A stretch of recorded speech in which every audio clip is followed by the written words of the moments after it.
it, I want to say that my brother and I, we got together about a few months ago, and we've been talking about this event for a while. And it's so beautiful to see it manifested and to see everyone here today. So please give my brother another round of applause. Thank you.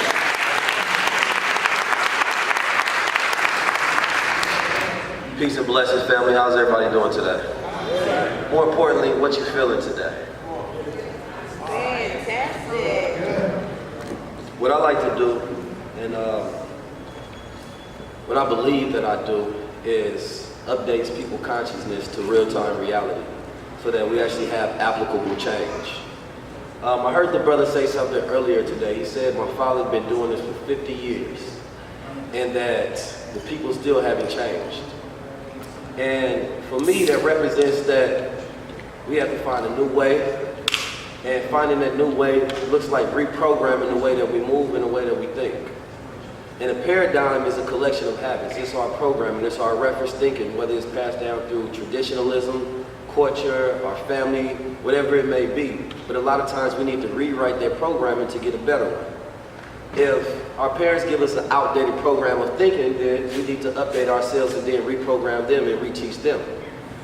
Oftentimes in society, we've taught to be accepted by authority.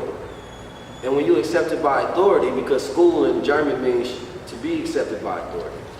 So you're teaching people to be accepted by authority whether they're right or whether they're wrong. And this establishes more of a slave-master paradigm. And we allow ourselves to be dominated by whatever is the frequency, or dominated by whatever's been set before us before we came here, instead of saying, wait a minute, that don't really make sense to me. And if it doesn't make sense, create your own.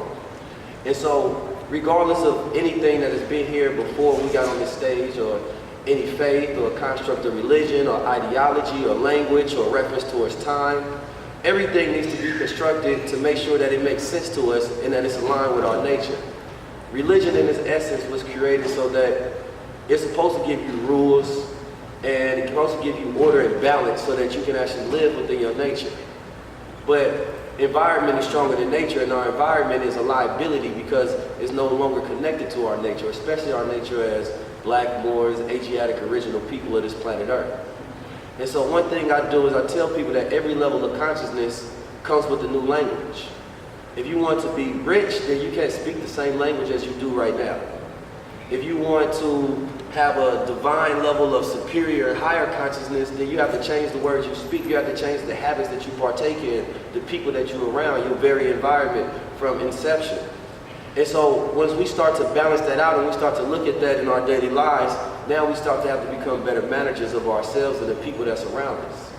And when you become a manager of your activities, you are able to organize everything that you do to get to set obligation and goals. One thing that we don't have in our community, and the reason that I believe that we lack any real progressive order, is because we don't have any solidarity. So we can say that, yo, I love my people, but you don't know them. How can you love somebody that you don't know? You love the idea of who our people represent, which is representing ourselves, a world family that we have. But what's our next holiday? Halloween, and Thanksgiving, and Christmas? None of that actually builds any community structure. None of that actually breeds any solidarity between the people to where, imagine if we did this every 19 days or every month. Now the people would know each other, the people would come together, we have business meetings. Now we actually know each other, now I love you. Now if something going on with you, I'm checking up on you. Now you got a business plan, I'm supporting. But if our rules, and the brother said white supremacy, and I just sort of want to correct him on that, because we have to more so recognize it as the white patriarchal intellect. And when you understand that, you understand that we're living in a white man's mind. And by the white man's mind, I mean that his structure of time, and also his structure of language. And when we use that to live our lives, it's hard for us to get away from his rule because it becomes the authority in our life. So like what my brother does in-home banking, he's looking at this white patriarchal intellect and how they set up the economy and the structure of finance, and he say, wait a minute, this might not be the best for our people. Let's look at a different way. When my brother, Billionaire PH, sells his book at, what, $963.36? He's changing what it means to value knowledge, because one thing that we don't have set in our paradigm is the value of knowledge. we buy shoes, we buy clothes, we buy all these things to satisfy our ego, and when we do that, we are really only trying to increase our chances of having sexual mates. So it's a lower form of consciousness, a lower form of activity. Well, my brother Pop Darby gives you the mathematics on how you can break down the economic paradigm, whether it's through microfinancing or bringing crowds together to showcase their power, and he turns you into a mathematical thinker where you can apply the science. He's changing the way you think when it comes to what unity is. When my sister Ajna comes show you how you can heal yourself and how you can take that trauma and transmute it into positive energy collectively, and you don't have to ever accept no, and you can bet the house, as she say, then it's changing what you believe that you can manifest in real time as your structure of thought and thinking. Well, my brother Rizza operates like an AI computer machine with super fast. He's showing you that you can do the same thing, it just takes practice.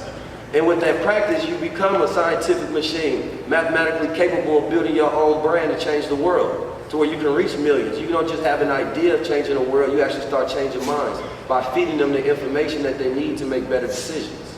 Well, my brother BNX showcases that you can be young but wise at the same time. And you can find something that you love, turn into a talent and purpose, and literally reach millions of people every week and change and transform lives without waiting for somebody to give you the say-so or acceptance to do it. My brother Red Pill, he takes you through all different dimensions of decoding the paradigm and being able to see the synchronicity and the numerology of mathematics consistently every single day. Malachi brothers, they showing you a paradigm of one is a Muslim and one is a Christian, but they twins. This is interesting what you got up here in the panel. This is interesting what we showcase, and there's nothing more that we can say better than what we showcasing as far as what we're doing, which is coming together, uniting, and showcasing the example of unity, because in older paradigms and in current one, it's hard for leaders, it's hard for individuals to come together and unite for the purpose of solution-based thinking. So when I hear solutions community or a conscious community, it's more so like a conscious neighborhood. It's more so like a conscious hood. It's not a community because we don't really have each other's back. We don't really check on each other. We're not really building with each other. If it was a community, then we'd be changing the world already. Because we have some of the most genuine geniuses that decode the entire paradigm, taking it back to whatever you want to go to. They take it to every dimension and every layer. But when it becomes an actual community, then we're working together, then we have solidarity, then we're moving, then we're saying that this is the idea we want to bring it to fruition, then it's done. So, my job is to create a world of keys. And where I really get the inception of the thought and the impression of 19 keys comes from Master Fard Muhammad. And he said that there's 17 million original people and 2 million Indians, and that represents 19 million rusty locks. Which means that there's 19 million keys to unlock those people. And if you look at every prophet, every leader, every teacher, whether it's Buddhist, whether it's whoever it may be, what they was trying to give to the people was energy in the mind, enlightenment, so that they can never be cast down by authority and put them in a dark place where they can be subjected to slavery. And until we take ourselves out the programming of believing that we can't be the masters, because it's not just about not being a slave, it's about being a master.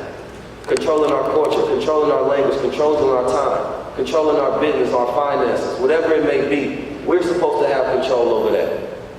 So, I just wanted to, I'm not big on claps and things of that nature because I want people to take the information, use it for better decision making, and when we present some of these ideas as far as what we want to do to create a paradigm and a change, we want everybody in here to work with us. So therefore, we can say when we create these events, we establish relationships and we actually deal with everybody that's here. It's not for you to have, a motivational speaker or we become your conscious drug dealer to where it feels good to hear us say something that's great, then you come back to us for more conscious drug dealing to feel better and we become your opiates for escapism the same way entertainment is. No, we actually want to say, I want to change your pattern of thinking so it changes your behavior and then we change the world. Thank you.